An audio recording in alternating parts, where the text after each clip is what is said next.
I would like to invite Dr. PTR, Mr. Dheeraj Kumar Sir, IAS, Ms. Vanitha Venugopal, CEO, I-20 Hub, Mr. Anish Segar, MD, LCOT, and Mr. Praveen Nair, CEO, TNEJ, to the dais.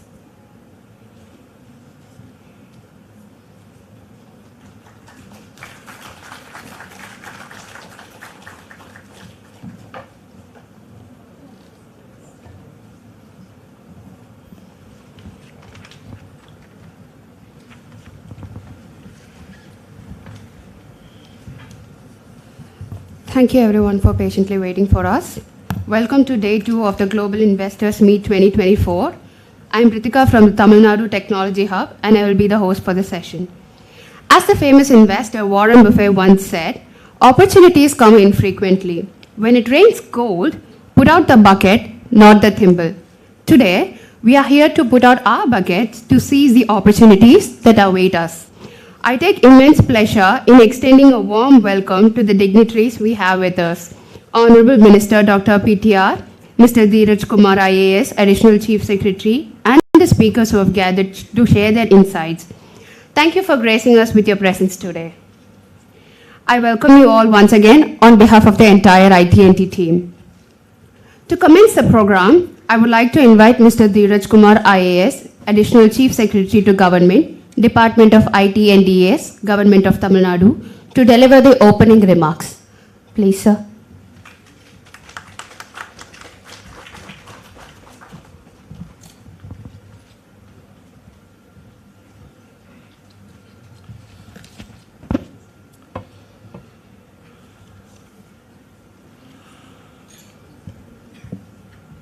Good morning to all of you. It's really quite encouraging to see the kind of a response to this session. So let me start with welcoming our Honorable Minister of IT and Digital Services, other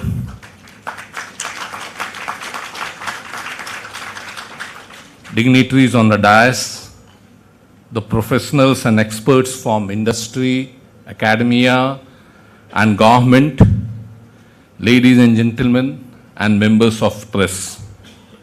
Welcome to this session which is themed on Gen AI and Deep Tech, the game changer.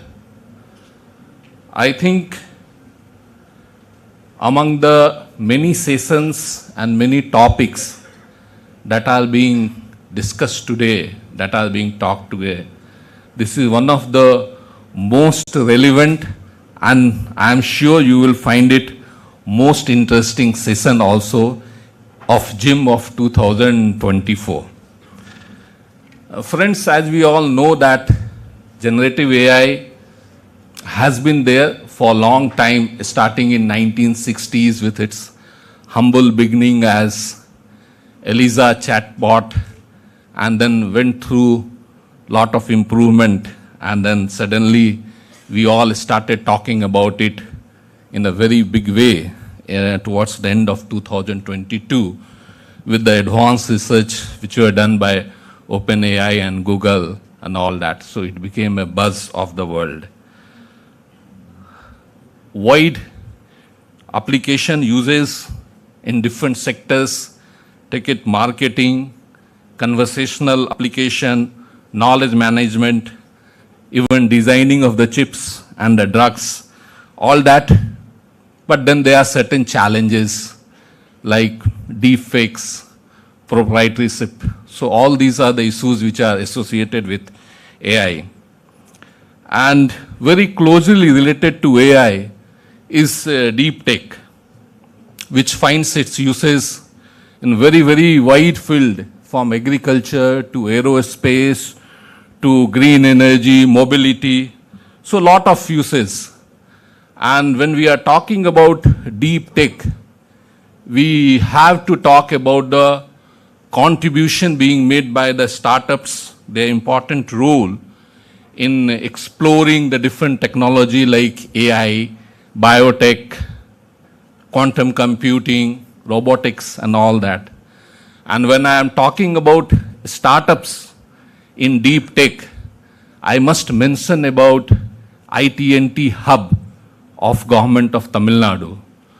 Probably, at least some of you may be aware of this institution being set up last year in May 2023 as a hub of incubating the innovation, and they are playing a unique role in Tamil Nadu of promoting innovation in deep tech. Some of the themes on which they are working are really quite interesting, like developing reusable PP sets, satellites for clearing debris in the space, and many more such things. I think a visit to our pavilion would really help you to understand, and maybe a visit to IT&T hub itself will be quite interesting to you. As far as this 90-minute session is concerned, it's really packed and full with lot of good kind of knowledge and interest. So our Honorable Minister will be giving the keynote address, which will be followed by a small, short Q&A. Then we will have a fireside chat by experts of the field, and thereafter a panel discussion with the eminent personalities of this field. So I am sure that these 90 minutes, you will find it very interesting. It will enrich us and give us much more clarity on the way forward that we have to take in our organization, in our society, in our state, and maybe in the world as a whole. Thank you very much. Thank you.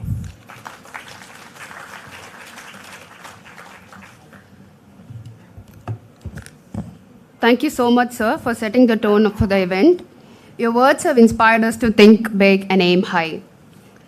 Next, we have our very own Ms. Vanitha Venugopal, the Chief Executive Officer of Tamil Nadu Technology Hub, who will share a special address. Ma'am, the floor is yours.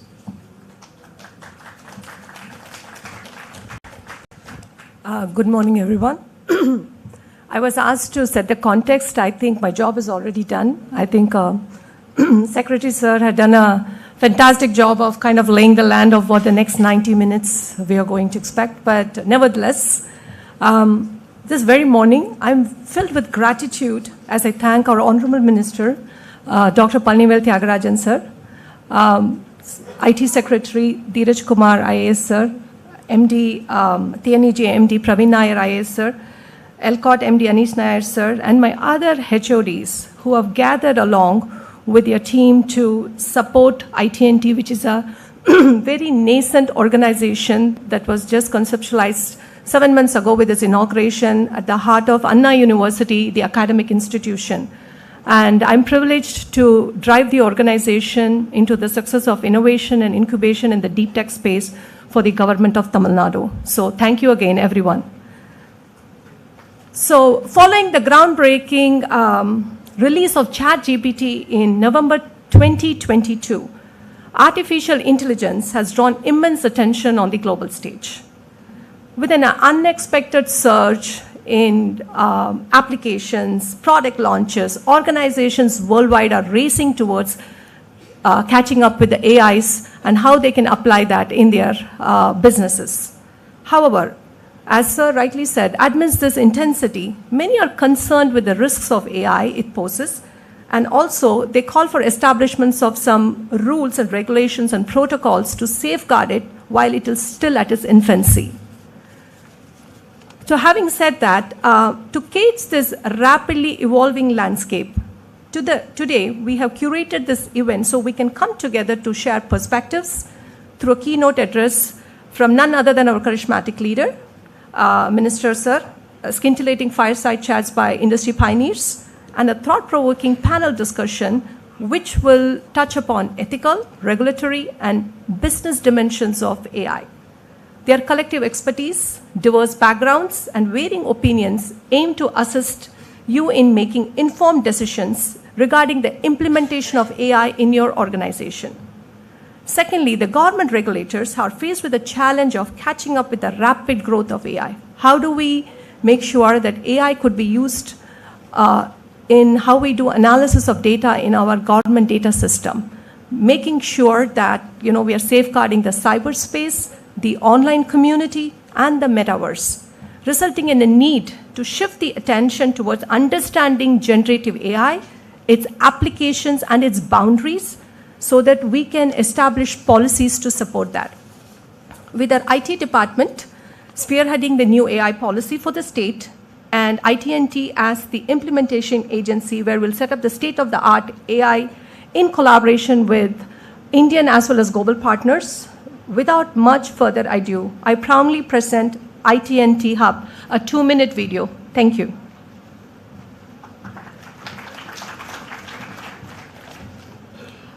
Thank you for addressing the audience, Mom. Your words have set the stage for an exciting day ahead. I recollect a quote from long ago. Thomas Edison once said, "I have not failed. I have just found 10,000 ways that won't work." That's quite optimistic, isn't it? We have something to show you what's brewing in IT&T Hub that we strongly believe will work. Cue the video, please.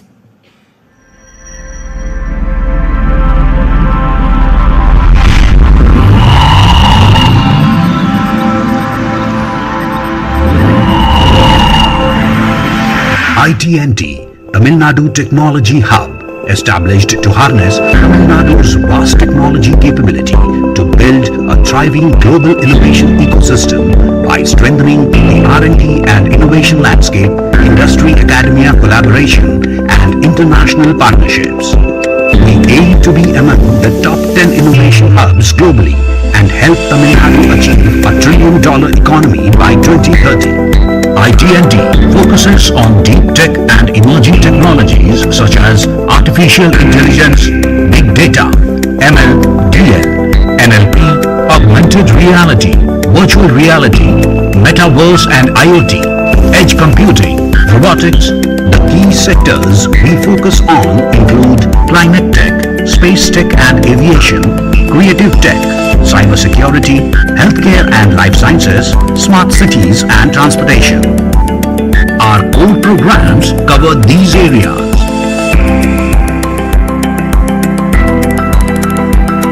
The visionary initiatives of IT&T ignite the spark of innovation in every corner, nurturing a collaborative ecosystem where ideas take flight, supported by a strong global investor network. We stand firmly supported by a powerful alliance, the visionary government of Tamil Nadu, the government of India, renowned universities and industry titans united in their belief in the transformative power of innovation. To strengthen international ties, IT&T Hub has formed collaborations in various countries. IT&T is marching towards making Tamil Nadu the innovation factory of the world.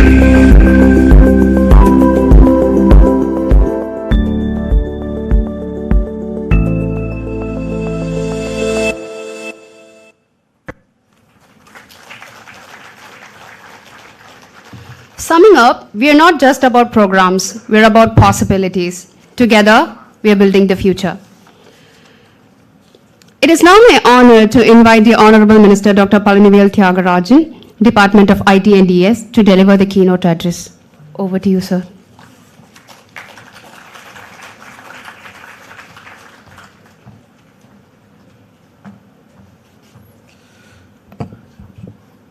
Good afternoon to everybody. Thank you very much to the organizers of the event, particularly our IT&T CEO. I acknowledge here the Additional Chief Secretary of the Department, Dheeraj Kumar, the many heads of departments of all the different verticals in the IT department, some of the other senior IAS officers in the room, all the innovators and learned people on the subject from whom we are to hear on the rest of the session, and all of you, ladies and gentlemen. There's a place when ministers should speak, and there's a place when they should listen.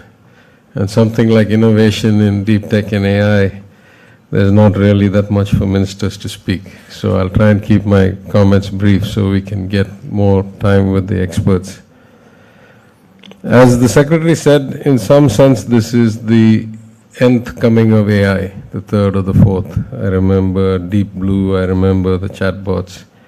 I'm old enough to have seen many of these come and go.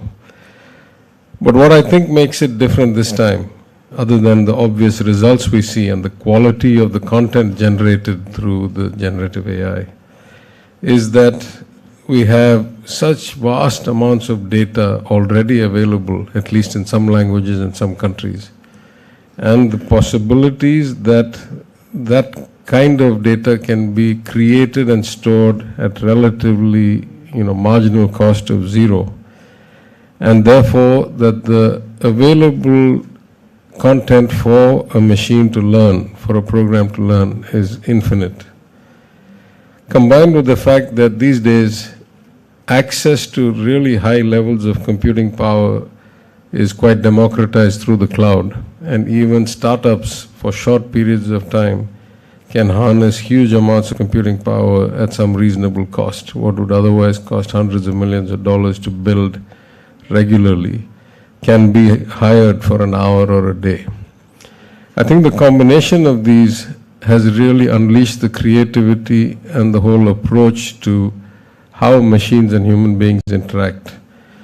I say many times that my PhD dissertation back in 1990 or 91 was about understanding human cognition and helping to design computer interfaces with that understanding. That is to say, we want to try and make the machine more accessible to the person. And that was the extent of computing power at that time, the average person, the one that doesn't need to be a specialist. We have reached the other end of that spectrum today, where we are training the machines how to be like humans. And we now have the capability of doing that. Obviously, that opens up a whole lot of possibilities. And to touch upon briefly the nature of this double-edged kind of evolution. In job creation versus job destruction. I think clearly many jobs that were done by human beings will be much, much better and faster done and more reliably done by these machines. In my old industry of banking, the amount of work that was done post the mainframe processing of all the reported transactions that required hundreds of human beings to do, AI can probably eliminate all those jobs altogether. And yet, the creation of the content and the creation of the machine learning programming in English language, or in our case in Tamil language and in the regional languages, is going to create a whole lot of new jobs that we have not had before, and provide the possibility of even leapfrogging were we to have the right ecosystem to foster that kind of innovation. Of course, we also see that as much as generative can replace human beings, you can also do a lot of deep fakes, and so authentication of content and origination of source is going to be very important. We have seen election manipulation in many countries through AI level of deep fakes and content manipulation.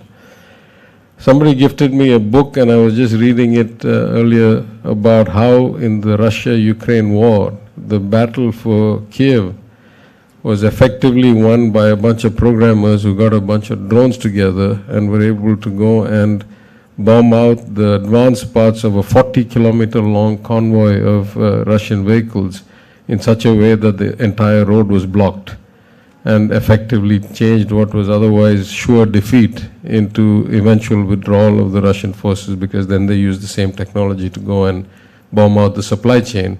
And so you had troops stuck with no way to go forward and not enough supplies to stay where they were. So this is the disruptive power, because what they could do is train these drones based on some of the camouflage they had detected to identify where other likely camouflaged vehicles and supplies were. So you look at all of this together, and I think this is going to be surely one of those inflection points. In my career, I've seen 2 or 3 of these. The widespread advent of converting analog and digital signals, which led to the ERP revolution and the automation of factories, the internet and email, which led to a different kind of connectivity, the Internet of Things, which led to a different level of automation and efficiency. And this is probably even more impactful than all of that together. As far as the government is concerned, I would say broadly there are 3 areas we're focused on when it comes to deep tech and AI.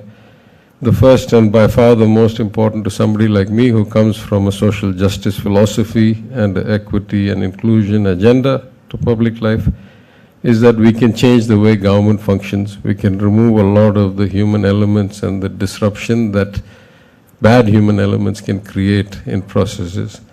And we should be able to make it so inclusive that even the lowest level of education with voice interaction should be able to get resolution of their requests or needs from the government without having to worry about, running from pillar to post and seeing 10 different officers. So the way government functions and the way government interacts with citizens, we hope will be our primary target for where we can apply these kinds of technologies and improve. Of course, part of government's job is to facilitate or create that kind of ecosystem where entrepreneurs and creative people can facilitate growth and help grow the employment, which is so vital for us as we reap our demographic dividend.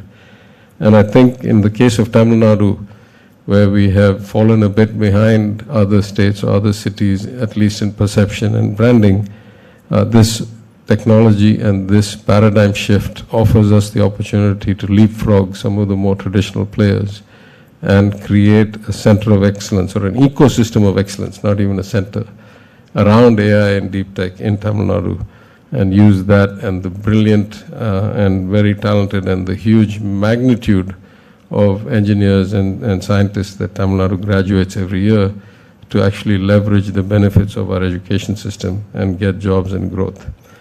And then, of course, though it's very hard for states to regulate things at a technological level, it's an international business in some sense, it's a national policy making, but to have inputs in our own way into the regulation and responsible use of such technologies, and to have our responsible, our duties to the citizens properly input through these technologies, especially as we fear about the quality of democracy deteriorating in general. So I think with those objectives, I am here to learn as much as everybody else, and so I won't say much more. It's a very exciting time for us, for the world, for the technology, for the young people, and I hope that in the next 75 minutes or so, we'll all come away from this much more enlightened and with a lot of thought-provoking inputs. And I thank you once again for coming. Thank you.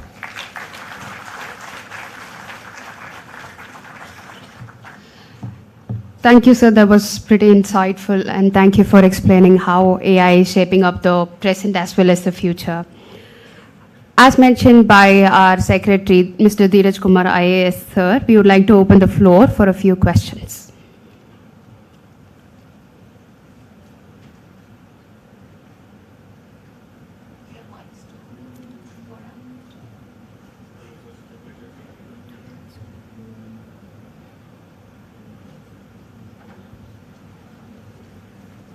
Hi sir, such a pleasure seeing you today. I'm Samir Kudur from the US India Business Council. My question to you is, as you know, India today holds the presidency for the Global Partnership on AI. So how big is the role of the states in discussions around GPA presidency? And what are the things as far as regional languages concerned that you can perhaps put across to the central government in order to incorporate these ideas? I must confess that we have at least not officially had any interaction yet with the government of India, so it's news to me. What you're telling me is news to me. Of course, we have some of our very fine officers now serving in Delhi, and among others, my old finance secretary, Mr. Krishnan, is the MeitY secretary. So we'll follow up with him. I don't have any insight yet. But I will say that part of the issue with regional languages is that the data set and the existing engines in English are so far advanced that it's going to take a bit of work for us. I mean, we have lots of people, we have a lot of history of the language, we have lots of data as a government, but to get all these into a digitized, machine learnable, and in many cases voice learnable format is probably going to be one of the big manual tasks, and then even that some can be automated. I've been looking at technologies for that. But to create those data sets will be the basis for getting that level of sophistication that now exists in English into the regional languages, and it's our job to do that because we all want to preserve our mother tongue and our language. Yeah.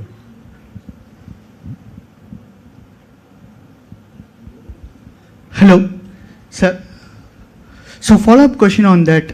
Is Tamil Nadu government taking any proactive measures here on your steps leveraging small language models and even fine-tuning large trains by the technologists? They say that the inscription or the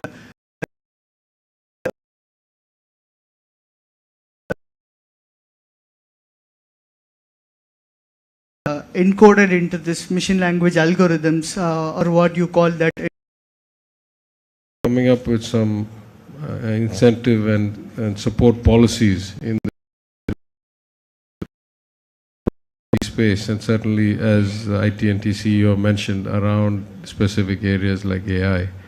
Hopefully sooner rather than later. I must confess that the previous IT policy, which has been around for 5 or 6 years, 5 years, has not had any takers. So something is clearly wrong in the way that our incentive policies were set up, despite the fact that we have seen phenomenal growth. As many of you know, last year Chennai's office uptake was double the annual average of the last few years before that. So something is a bit off in the way we are setting up these policies. We'll figure out. But in the case of AI companies, I think really it's about access to data, access to computing power, and then the basics of anybody else, to have a startup space, to have power, to have decent infrastructure. The second question I think is a bit more complex. Already there's an issue. Tamil Nadu was one of the early members in the UU Code consortium, and we had been moving to come up with all the Tamil text to be machine readable and translatable because of being compliant with UU Code for various reasons. I don't want to talk politically here, but for various reasons that was not done. A lot of proprietary codes were used and proprietary fonts were used. And so we have a lot of problems, at least with government content, that needs to be fixed. But there's a very clear solution, right? If they're all universal code, they can be translated easily and machine read easily, and the machine learning can be programmed easily. So the more we move towards the standard code fonts, then I think we'll be better off. We had to do that for other reasons anyway. We'll probably push even harder now for these reasons. Hello, sir. Sir, here on your left. That will be the last question. Yeah, I'm not sure I'm sophisticated enough to answer a lot of questions. Why don't we get the experts here? So anyway. Yes, sir, last question. I'll keep it short. Sir. First of all, big fan. And we've read about how OpenAI uses a lot of water in its data centers. So if India were to develop one of its own, and given the water shortages in the country, and especially in a state like Tamil Nadu, where we have faced a lot of water problems and like water-based disasters, how would the government go about handling those kind of situations? Yeah, I'm not sure that AI data centers are going to consume a lot more water than generic data centers. Maybe I'm not well informed. But I think we have a broader problem, which is, and I'll just take a crack at this without enough real depth. One is that data center power and water supply in general, I think, needs to be looked at both from clean energy as well as our overall water utilization is very, very inefficient. Even if you take advanced countries, the amount of recycling they do and the amount of multi-use, multi-reuse, we don't do much of that at all. So our long-term solution has to be not that there's shortage of water, as many of you can tell, is that we don't store it, we don't recycle it, we don't. So we got a structural problem. I'm not sure it's unique for data centers. Data centers, I think, is more important to us for other reasons. But I think the cooling technology also is changing quite a bit. I've started to see a lot more air-cooled rather than water-cooled, and there's some efficiencies in the design. So I think the broader perspective, at least from government of Tamil Nadu's view, is that we want renewable energy and reusable cooling systems with a lot of recycling cooling systems, and that will be true for data centers as much as it's true for any other purpose, and certainly I don't think we have a separate policy for AI data centers compared to data centers in general. Yeah.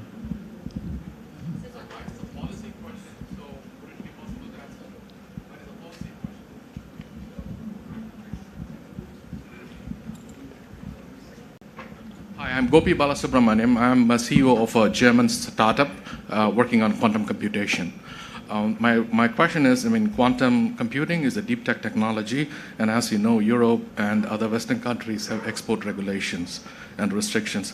How does India and Tamil Nadu plan to tackle this in this context? Thank you. I can only give you one instance because I don't know about India. Actually, I can say two things. One, the government of India has sponsored two quantum computing centers. I'm not sure that's actually buying computing power, but maybe to innovate around quantum computing. One has already been allocated to the Northeast. I'm in talks with the government of India to get the other one allocated to Tamil Nadu. Hopefully they will. It's a natural, logical choice, but we will never know. The other aspect is that one of the countries that does particularly well in building quantum computers, as you may know, is Finland, because of their old engineering prowess and so forth. So actually we are in discussions with them for a few months now. Hopefully we'll accelerate those to see if we can procure one from Finland and use that to create some space for startups in the utilization of that and see how we can benefit the ecosystem with that. Thank you. Due to time constraint, we will not be able to entertain any more questions. Sorry.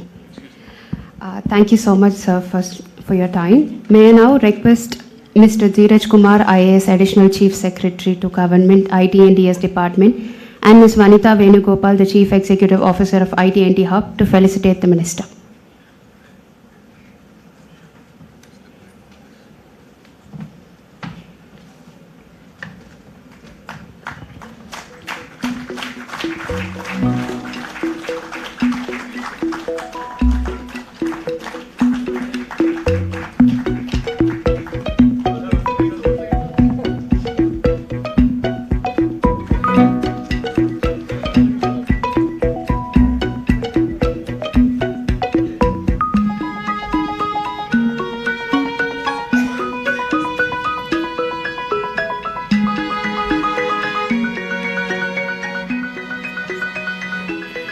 We'll be beginning the next session shortly.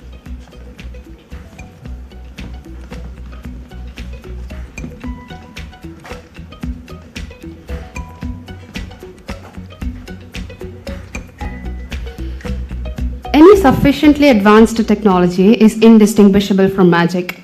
We are now moving on to an engaging fireside chat on the ever important topic AI demystified, to demystify the magic of AI, of course. I would like to welcome Mr. Rajendran Tandabani and Mr. Vijay Karunakaran to ignite the minds present in the room. Can I get Mr. Rajendran and Vijay on the dais?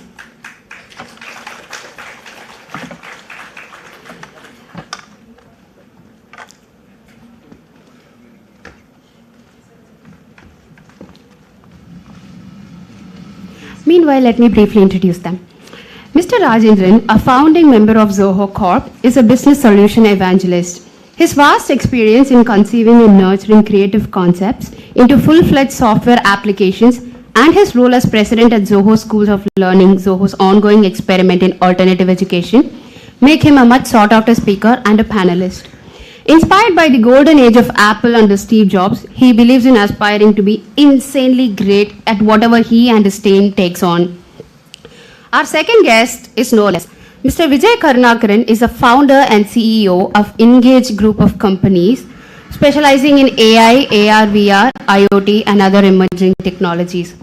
Mr. Vijay is an expert emerging technology professional with strong venture capital background with 3 decades of experience. He has been on the boards of various government tech initiatives, including Forest, Environment and Climate Change Department, Tamil Nadu Emerging Sector Seed Fund, and Tamil Nadu Online Gaming Authority. Prior to this, he was the director at Intel US for 15 years. I'll open the floor for you to chat. Thank you. That was a smart move, sir, seriously. to say the experts are coming, I'll keep my talk. I'm afraid I can't do that. When I first started interacting with Vijay regarding this talk, my first meme hunt was I wanted that Nagesh meme. Thiruvilayadal. Kelvigalai nee ketkiraya alladu naan ketkatuma. That was what I was looking for, because frankly, let truth be told, we are all blind people in a dark room looking for a black cat which is not there. Yeah, deep tech, particularly AI, even the things we think we know doesn't seem to be true 10 days from now. So that is the context in which we are starting this interaction. I have some questions to ask him. He has some questions to ask me. We may even throw it up and answer it ourselves, and let's see how this goes. I hope there's a timer running here. Your starting line, if you have an opener. My opening line is the positives outweigh the negatives. That's what it is. You could talk about all the pitfalls of AI, but I strongly believe through my multiple phases of industrial revolution that I have been through, that the positives outweigh negatives. We should look at things from that perspective. Right, let's jump right in then. That was a question I had in mind, underlined once again by our minister, mentioning that English being such a darling baby of the internet and Tamil not much so, and what are we going to do? So that was my question too. This digital divide, I have always felt English was a colonial burden on us. I am waiting for the time when software engineering can be taught in natural native language. I think we have a big boost, because Japanese don't learn programming in English. Germans don't learn programming in English. So they learn through their languages. So I was wondering over time, this start teaching higher technology in Tamil, but with this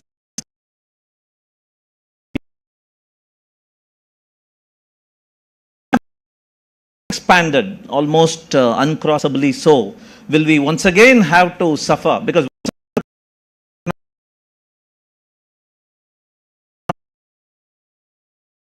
and always we had to pay homage to the existing lead English had. What 175 billion parameters to crunch the numbers and to give this as a service to the public, their computing power. Sad mentioned that computing is one of the key pillars. In any AI, it's the infrastructure, which is the computing, data, right? And of course the talent. The three pillars of any AI ecosystem, along with governance, of course. So the ChatGPT spends upwards of $20 million a month in crunching the numbers. They use thousands of H100 NVIDIA chips, the ChatGPT 4. Compare that with local, regional language. I know Bharat GPT is one of the LLMs that India has developed, and they use close to 30 to 40 billion parameters. So it's very difficult at this stage for startups to compete in that level, and we have to be very careful that we don't feed our regional data, regional insight into our citizens, into the larger language models, because the IP, the privacy is still not well governed at the international level, at the regional level. So it's very important that we put in all the governance as much as possible. So, and I would love to see, we have done some work. Whatever I'm going to talk today is purely based on my experience the last so many years. We have built some language models on Tirukkural. So if you put in some content, it can spit out some Tirukkural-based content. But it requires a good bunch of computing power. So I would love to see it, but I think for a startup to have that kind of funding resources to compete, it's going to be really hard. I think it's very important for the government to come and step in, regional state, Tamil Nadu state, to come and step in and own that data set, including the Tamil language and things like that. So generative AI seems to be all about the number of parameters, and we are waiting for the time when it is not going to be just the quantity, but the quality of the connections too. Zoho, my own personal example, we pretty modest. We are in the millions even today. 200 million parameters is what we are working with. And 240, 250 GPUs, not the hundreds and thousands of GPUs that typical companies usually use. And that is where Sam Altman's message about challenging an Indian company, bring it on and so on, was really misconstrued when we took it up as a wrong message, as if he was thumbing the nose at us. But I think there is an opportunity for narrow generative intelligence where it is deep, it is contextual, it is relevant to the protected data set that you talked about. Because if you are in a CRM, for example, the database should not even look at the other company's data that the same cloud architecture is hosting. So there are very interesting challenges ahead, and the only message I would like to pass on at this moment to any company, not even in the business of AI, but in the business of software, in the business of working with your customers, collect every damn thing, all data. Be very careful about protecting it sanctimoniously, but collect everything. You never know where the next gold mine is. Be very careful about it, follow all GDPR and other regulations, but never ignore even a sneeze from the customer, COVID notwithstanding. I would like to quote one of the conversation I had with a customer just a few months back. So the customer said, we need to build a system where I would like to ask the computer, hey computer, I would like to see the shop floor. And I would like to see what the top issues that I have to deal with today, right? So that's kind of work that we are doing right now. And this customer runs a large factory in the US. So what is involved behind it? Just let me break it down. Generative AI is very involved in it. Digital twin is involved in it. So what happens is we have to first build a digital twin of the entire factory. Then we have to connect various subsystems using IoT sensors, and we have to collect those data back to the digital twin so we could do a real-time 3D rendering. Right? Until generative AI kicked in, one of the largest challenge of metaverse. I'm not a big fan of Decentraland and other things. I'm not a big fan. Maybe I'm old school. But I'm a true believer, and there is a real ROI behind a digital twin, right? Where you could simulate the actual factory in 3D and predict and see and visualize what could go wrong. I'm a big fan of that.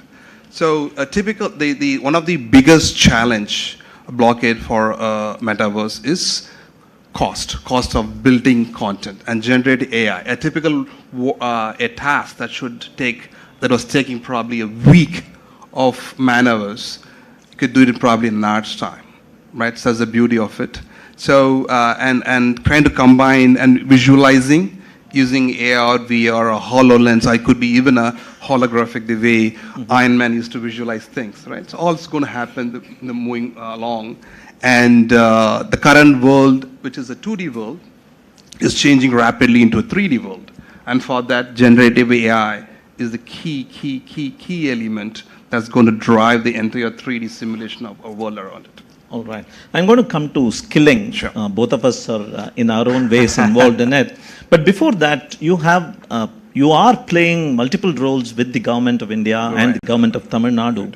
So my question to you, specifically probably a devil's advocate kind of question, is do startups really have a chance to compete in a level playing field in the deep tech domain? Mm-hmm. Because whenever we say deep tech, it is heavy investment, huge research, a long game marathon, and shot in the dark, which is probably why there aren't as many as startup software agencies as there are in deep tech. Right. So what is the government doing about it? What is the outlook? And what hope do Indian startups have to compete in that? I read an article just yesterday.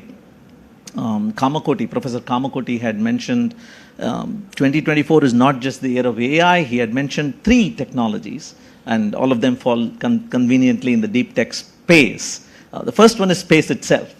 He says it being privatized now, there are going to be a burgeoning thing there. And AI, of course, and med tech, he mentions. So what are your thoughts and what is the government doing? Once again, I'm not the government. I sit in the...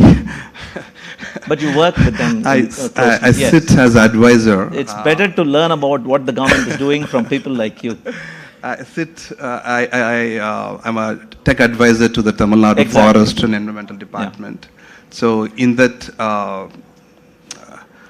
positions, I drove the architecture for the elephant tracking AI system in Madurai. It's going to get deployed very, very soon. It's based on computer vision. So I work with the Forest Department in the other AI-based stuff. So I try to bring in my expertise over the last 20 decades of experience, right? So I think there's a lot of work happening from the Forest Department in terms of AI. Other things I wouldn't know. I wouldn't know, and don't want to comment on, especially in front of the HODs. Let's move on to skilling then. Yeah, skilling is an area that is pretty you work with thousands of students. I work with hundreds of students, all of them in the cusp of their career. You probably fill a gap. I provide an alternative path. So what do each of us have to say? So before I get there, right, I think, there's a lot of fear about people losing jobs and things like that, right? So I think we have gone through the computer revolution, and there's a repositioning of jobs. That's what happened. That's what's going to happen now. That is a data set that says only 5% of any job can be completely automated. Only 5%. The remaining, and probably 30% of jobs can be automated, close to 30-40%. Having said that, there has to be and there will be a human touch to it, right? And that is the repositioning of the current jobs that is there in the market right now. And there are new roles coming into play in terms of data science, data engineer, DevOps engineers, and that's what we do. So we are one of the large training partner for state of Tamil Nadu in terms of non-Mudalvan. So we teach close to 30-40,000 students every semester, and generative AI, data science, analytics are one of the courses that we teach. I think talent is there. The talent is there. Probably the depth is what is missing. I think we need to solve that. So I need to check your glasses. I don't know if they are rose tinted, because I have a much more depressive view of the things to come. See, 10 years from now, there may be 100 times more jobs, more avenues. Probably there doesn't even need to be a job. Why do humans have to work as an angle? I am an artist. I take care of my parents. Could be a job eventually. Probably that time is yet to come. But for the majority of us in the age group of 30 to 50, we don't have the luxury to wait 10 years for the things to settle down. Right. This is what I told my colleagues and my friends when COVID year number 2 was running. Mm-hmm. I told them things are going to get a lot worse before they start getting better. And that is the phase I think we are in with respect to the displacement that AI is impacting on all of us as business runners, as employees, as learners, as students. And I think the authorities at both the private and the government need to take cognizance of this. And yes, some bit of governance can happen, some guardrails can be set, but individually in each of us, there has to be an awakening that things are not going to be a smooth continuation. There is a singularity that's happening, and whatever worked, whatever brought us till here is not going to be a linear extension, and I can continue beating the same drum and wearing the same shoes and somehow walk differently. That's my personal take on that. Which is why at Zoho schools, for example, we have tried disrupting beyond the need for disruption. Go whole hog, right? We have abolished exams. We have encouraged ChatGPT in all student answers, and because that's what they're going to use when they enter the workforce. What's the point training them saying, do not touch the computer, write your code answers in paper, right? That's what we continue to do at colleges. So we have said out the window for all that, And we are experimenting in generative, all the School of Design, School of Technology, School of Business. We are trying to see, that was a great master stroke by Microsoft when it named it Copilot.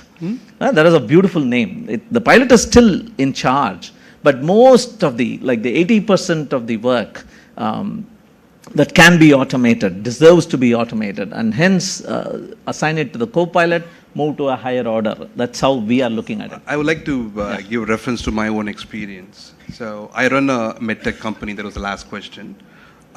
We are in the mission of stroke and orthopedic rehabilitation using sensors and AI. So all my AI engineers are been hired from tier 2, tier 3 cities, right? I don't have anybody from the IIT or from the Anna University in engineering college. They're all from tier 2, tier 3. Given a 3 months training, I can, with full confidence, I could say that they can do what they need to be done.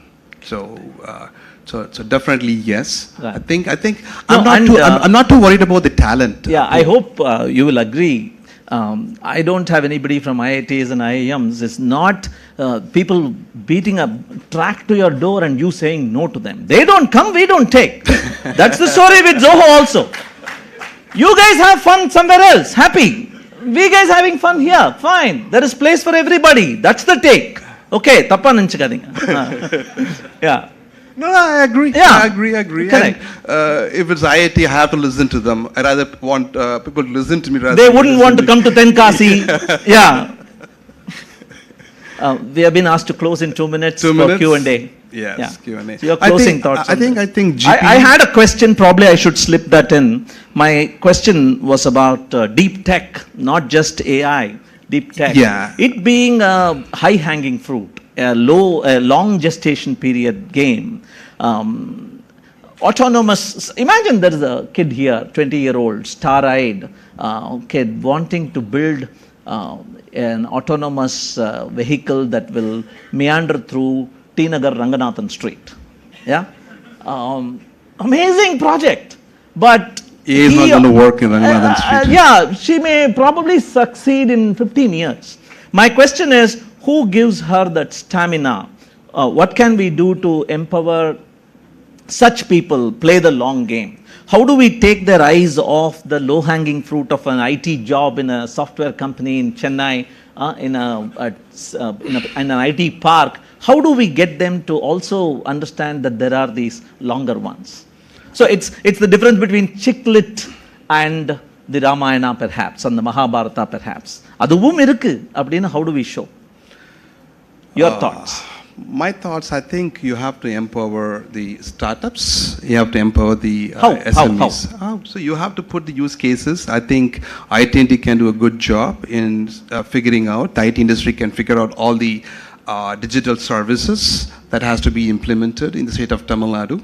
And you could create an ecosystem of startups through which you can give them the computing power, you can give them the data, access to the problems where the IT digital services. I mean, there are hundreds of problems that we have in Tamil Nadu, right? From transportation to healthcare. He mentioned that there weren't takers. And we could provide a blanket of digital services across and define various problem statements and go get students, get young startups to go solve the problem. And they're not going to be expensive because IT can give the space, can give the computing power, problem is done, there's a market access directly. I think that's the way to do. And if you can do that consistently. I have one suggestion for such people. Start using email again.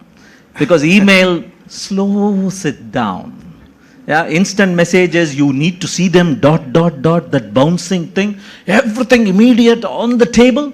Start using email again. Probably that might help. I'm ready for questions. I think people will ask, what's email? Thank you, Mr. Rajendran. Thank you, Mr. Vijay.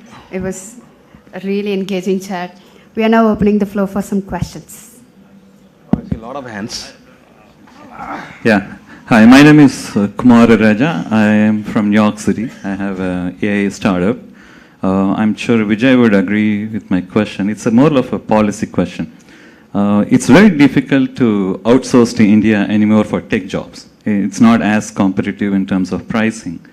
It's not that there's no resources, but there's not enough trained resources. because it was dearth of resources, they all want to work for Microsoft or Facebook. That inflates the cost of the resources here.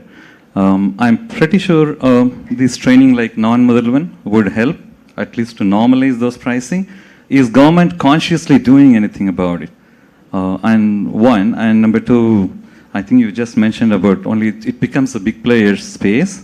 That is because those companies spent a lot of time on research, right? It's only because of why West, though we boast ourselves about historically, we were, oldest civilization, we were wealthy, we did trade across the globe, but we never spent time on research, right? So everybody, they spent maybe 3-4 decades for research. So I think it's So this guy, he is doing research. He's been running a startup for the past 2 years. He's doing research on cybersecurity. His question to me just a while ago was, how do I get work? So I told him, I think we are all sabikapattavargal, cursed. You probably have to widen your network, do some work for free, live within your means. That was the kind of advice I could give him. So yes, I'm sure he empathizes with you.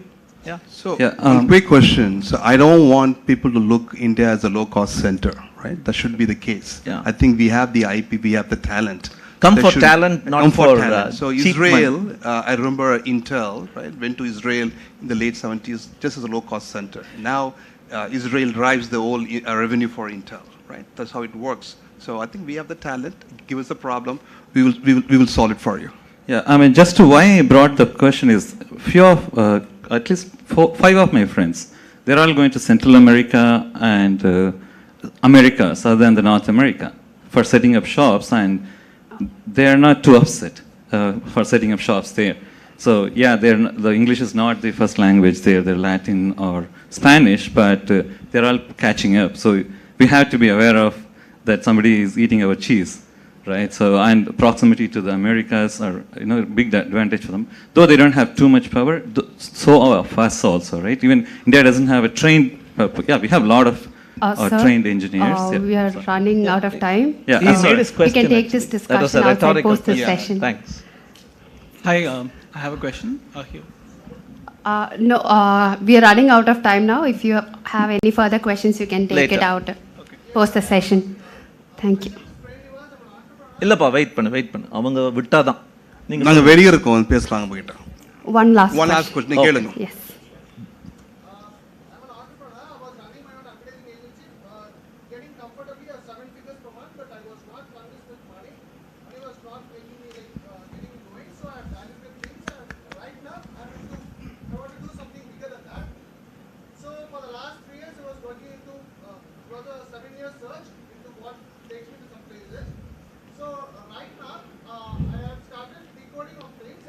What's your question?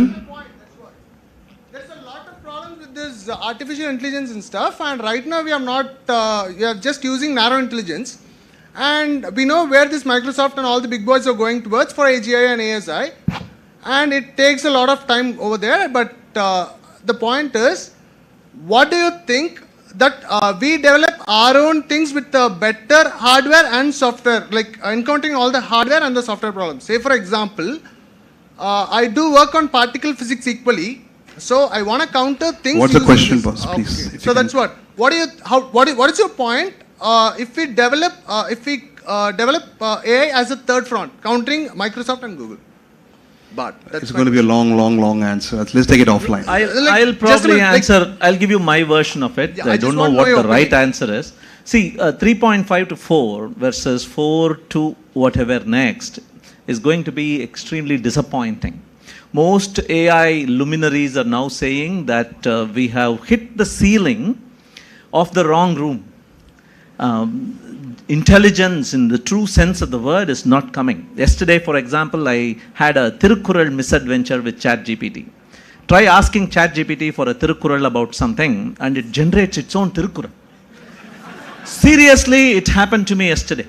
Okay, 421 numberoda sethu solludu. Okay, they are saying that there is some secret sauce that is missing and they are going back to the drawing board now, which is not hardware and processor and water intensive. It is brain intensive. So probably that is the direction you need to take. AI, the hype is real. It has hit the ceiling of the wrong room, is my opinion. Your entire advertising business is completely now driven by AI. Diluted that. Money was not convincing me, so I have diluted that. And just before a short span of time, as Michio Kaku has rightly said, the one who is gonna, there is a big race for this quantum computer. Sorry? Michio Kaku number the nirthanga. Yeah. Sir, can we take this discussion late? We are running out of time. Thank you so much. May I now request Mr. Anish Shekhar IAS, MD LCOT, and Mr. Praveen Nair IAS, CEO TNEGA, to felicitate the speakers.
Thank you so much, speakers. The response from the audience was also overwhelming. Thank you so much. Moving on with our schedule is our panel discussion on Gen AI and Deep Tech, the game changer. I would like to welcome the panelists to begin the session. But before that, I'll give you a short introduction about them. We have Ms. Nithya Subramanian, Head of Data and Analytics, AMEA, Kellanova. Can you have you on the stage, ma'am? Next, we have Mr. Kaushik Dey, Head of Research, AIML, Ericsson India. Happy to have you here with us, sir.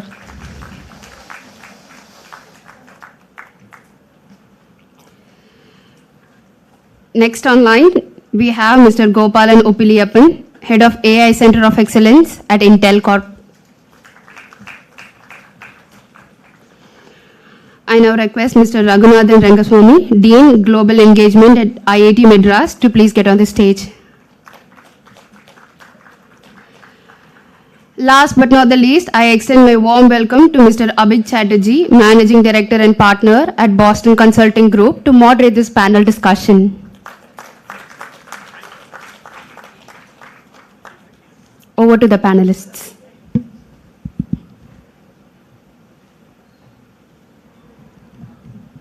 First of all, thank you very much for having us on the panel. I was for a moment getting surprised why call a non-Tamilian to moderate a panel in Tamil Nadu. I am clearly out of my, if I would say, depth in terms of language and the great, if I would say, specific references around that. But that being said, first of all, big thanks to the state of Tamil Nadu for the excellent work, and Minister Sir for your extremely enlightening speech as well as the other luminaries who have gathered here, and to IT&T for driving such a marvelous journey ahead. And I'm sure the ambitions are going to very soon be met. I'll start with a small story. I know in this room, knowing the brain power that this state possesses and for what it is known, most of you would know of Isaac Asimov very well. He wrote a book in 1950s called I, Robot, which then many years down the line, Will Smith made into a blockbuster story. I watched that movie sometime in 2006. I was still early in my working career. At that point in time, I thought such a day will never come. 15 years down the line, I think we are at the brink of seeing some of that happen. And I think there was a very interesting comment around hitting the wrong ceiling and the wrong roof, and we'll see some of that definitely happen. That being said, we will directly dive in. A big part of the theme of this panel is around innovation and impact. So what I would do is, essentially, I'll pose my first question directly to all the four of you, which is, we've now been speaking around AI and deep tech for a while. Each of you represent very, very different, varied businesses, also a viewpoint from academia. What are you seeing as some of the best trends and what is working in your space? We can start with you, Gopal, and then move that side. Sure. Thank you very much for inviting me for this panel discussion. I lead the AI Center of Excellence in Intel India. So I'll take the semiconductor industry and look at the disruption, right? The way semiconductor industry is looking at it is disrupting the disruption, which today, if you look at it, the GPU paradigm that is happening, compute intensive GPU paradigm, right? We are looking at how that can become more democratic in terms of compute, because compute, data, and algorithms are the three pillars that are driving this disruption.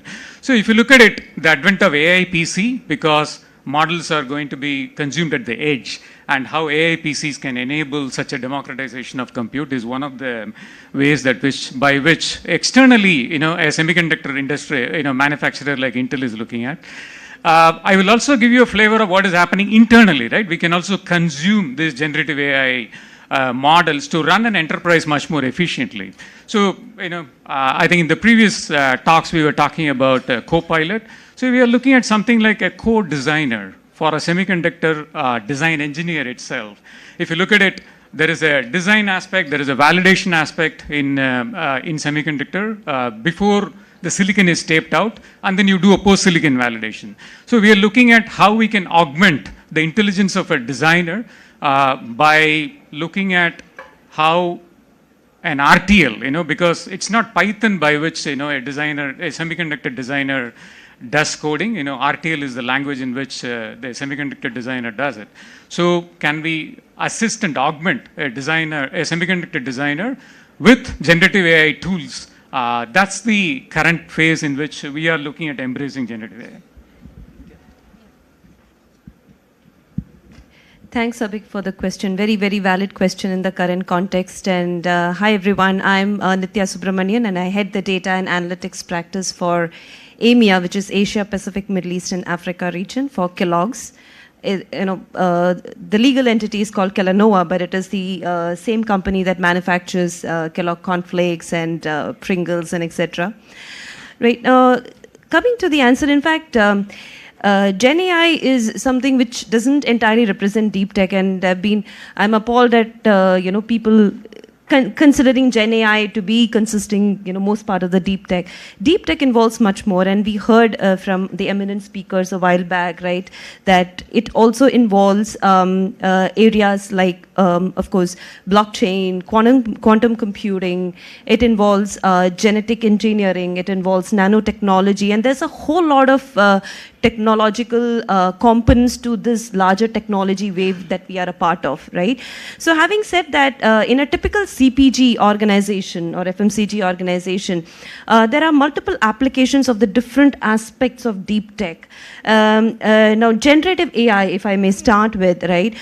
So in the FMCG organization that I am a part of, we are currently in the phase of trying to experiment and identify the art of possibilities. We are taking very, very cautious and deliberate steps towards kind of, baking this in our labs, until we are ready to kind of identify the real economic value of infusing generative AI in our use cases and kind of productionalize them. And we are going to be soon, we are optimistic about hitting that target, because as the previous conversation, it happened that, with generic or general AI, which is kind of something artificial generic intelligence, it probably is not going to kind of help in very focused or typical cases, right? So we are looking at use cases which are very specific, like in case of marketing, in case of, marketing creatives, in case of identifying the right promotions to invest in,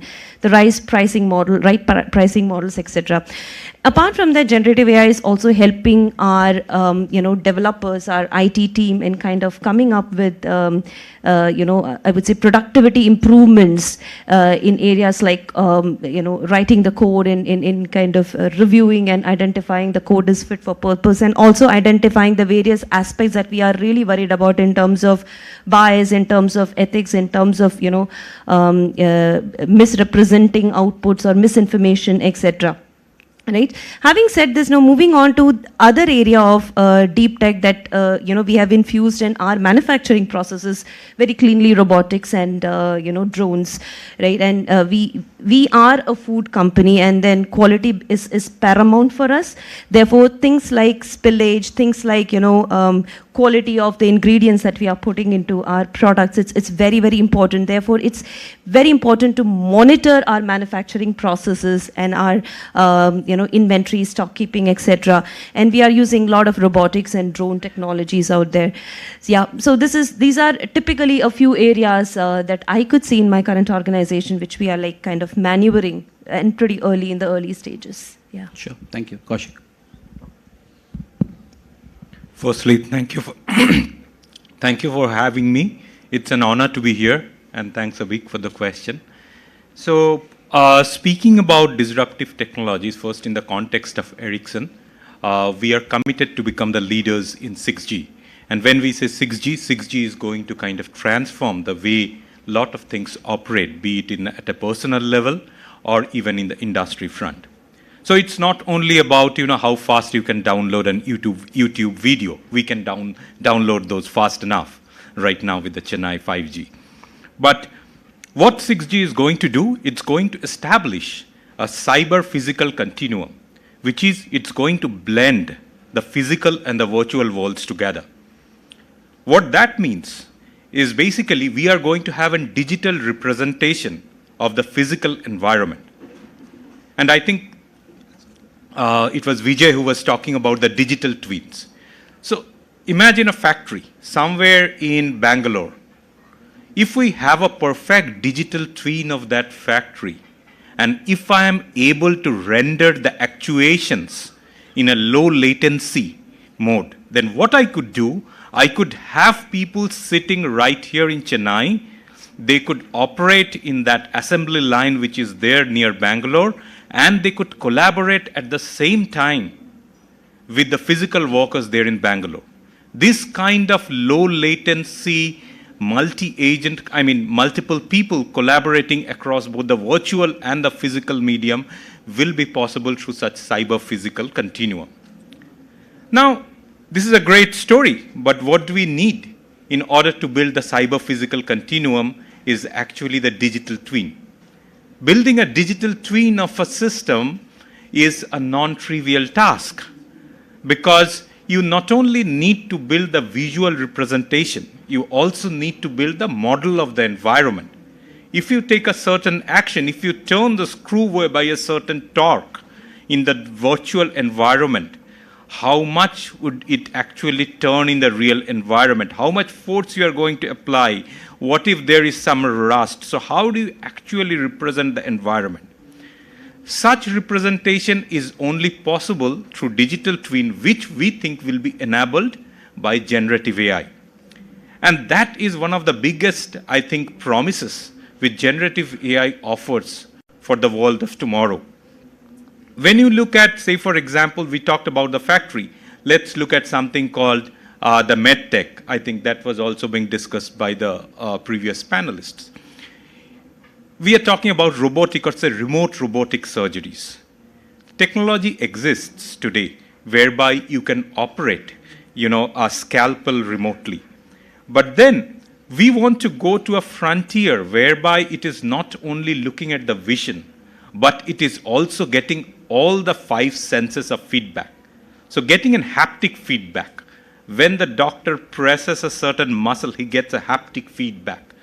When the doctor pushes the scalpel, you need it at a very low latency, because a millisecond of latency can transform into a half an inch, or say, for example, even 1/10 of an inch of added incision, which could be the difference between life and death. So, number one, it's going to enable the digital twin. Once you enable the digital twin, the opportunities are endless. One is we could bring down the cost, as probably Vijay was talking about. The second is you could actually leverage a lot of resources else everywhere in the country. I think somebody was talking about people in Chennai versus people in, tier 3, tier 2 cities. And then we can have a distributed workforce across the country. So the possibilities are endless, but probably I'll keep it short in the interest of time. Professor, for a very different, yet a very local perspective as well. I was a little worried. It's not. I was a little worried to come here with all the antagonism for IITs a little bit before. So I just want to say I studied in IIT Madras and I've come back to work in India. So if that's of any... So I've been working in this area for about 35 years now, and I've seen the highs and the lows, at least in my career. This is about the third time that I think it is. But I think this time it is a little different. It is here to stay, mainly because the compute power has really increased. The previous times the compute was not there to get to some of the promised lands. But in terms of how it affects academics, of course it affects academics in multiple ways. It looks like every department now is partly an AI department. You can't be a biologist without talking about AI. You can't be a material scientist without talking about AI. You can't be a chemistry person talking about AI. Remember the days chemistry people will say no math, right? So computational chemistry and so on. So it's a profound impact in terms of what we do in academics. And also I think it's a great thing for academicians, I think, because it is also a little bit of an existential thinking here. A lot of people are saying, what can I do? If I were designing this very specific catalyst and so on, now we have this magic program which will design this. So will I go out of a job? So go out of a job is not only true for general folks, it's also true for academicians. And if you can have a ChatGPT teach you everything, how do I go and teach in a class, right? If so much information is available in YouTube and you can ask any question and get an answer, what is the differentiation that I'm going to do in a class and so on? So those are all very interesting questions. But I will generally say, from an academic viewpoint, I think it's a very exciting time because you are a part of building this, not on the other side of just using this. So in that sense, the potential is enormous, and it's not very clear where this will end up. As someone said, predictions are hard, particularly about future. So I was just looking at having fun with this, and the greatest time to be in this area in academics. Super. Very interesting perspectives. And I'll shift to a slightly different angle now, which is an angle around, and I know there's a lot of passion in the room, but not to dumb it down. We spoke to about 2,000 executives, about 2,000 CEOs end of 2023, as in BCG conducted extensive research. The question we asked them was, is Gen AI, deep tech, all of the fancy technologies, whatever we can name it, is it writing seriously down into your bottom line, correct? We got some startling answers. 11% said definitely yes, we are rallying money, we are rallying effort, people, etc. 37% said we are still experimenting, and roughly half of them, which is 52%, said we are still not very sure, correct? Now this is good and bad both ways. Good because it throws opportunities for country and states like us. Bad because if the guy on top or the girl on top is not sure, then where does it go? A question to the panel here, and it will be great if we can time ourselves to a minute, is how are you as large corporates, which definitely has the muscle, willpower, intent, whatever we call it, going behind it, and what is the value that you are seeing? Okay.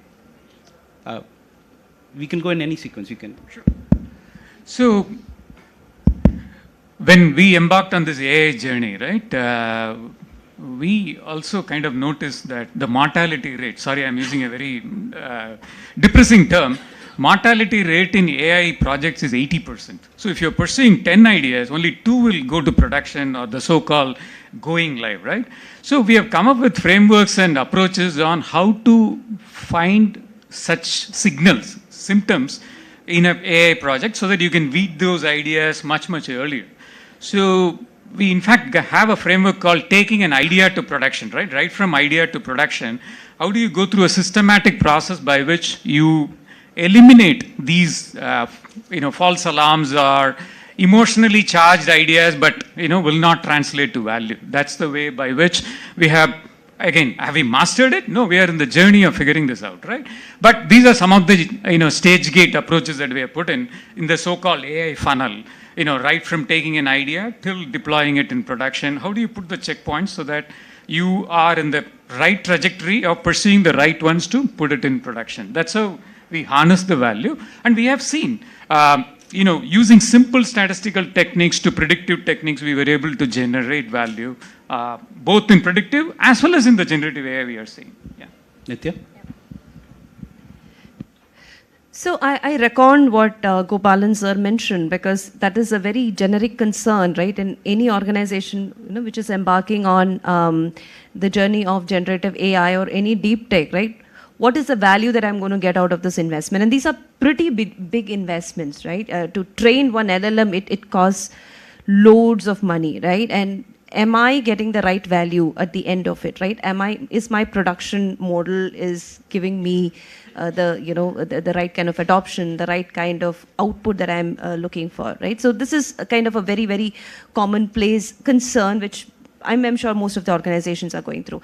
Another concern, which again equally commonplace, is about the skills, and which is so brought about it, that skills and the readiness of our workforce to take on this new technology wave, which includes Gen AI, but a lot many other technologies, is very, very important. And there has to be very, very thought through processes in kind of bridging the skill gap. Job displacements is something which we all need to be wary about. But the point is, if you think about it, job displacement is a function of the demand for skills versus supply for those skills, and how quickly are we able to bridge this against the fear of some of the repetitive jobs being automated and jobs getting displaced, right? So it is a very thin line. It's not a problem that is not solvable. It's a problem that requires a lot of concerted efforts in terms of not just upskilling, but also in terms of getting the infrastructure ready for the future generation to kind of pick up and upskill themselves. And we don't have the right infrastructure right now. We don't have the right, I would rather say, unfortunately, again, I might sound pessimistic. We don't also have a very good and I would say education ecosystem, right? Technology infused education ecosystem to kind of pave way for future generations to harness on this. So there are multiple areas where I could see that foundational and deliberate efforts are required, and we are seeing that same thing happening in our organization also. We are having a lot of issues with deep tech skills to harness the benefits. Yeah. Kaushik? Yeah. So I would echo my esteemed panelist, and if I might just add, if I look at AI, is AI adding value? Certainly yes. Most of our new products, or almost all of our new products, they have significant amount of AI in it. Next, if the question comes that, what about generative AI? I think generative AI still has to travel a certain more path before it actually gets into the products. There are situations where generative AI is being used, but there are also concerns when it comes to things like hallucinations, deep fakes. How do you deal with it? And then from all this, what emerges is the question of trustworthiness.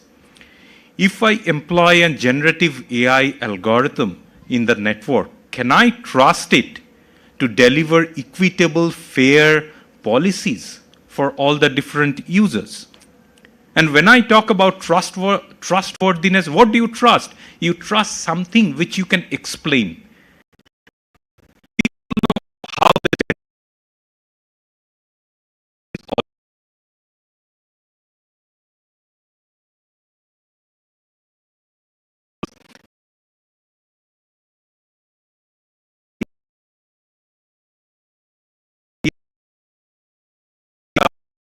New York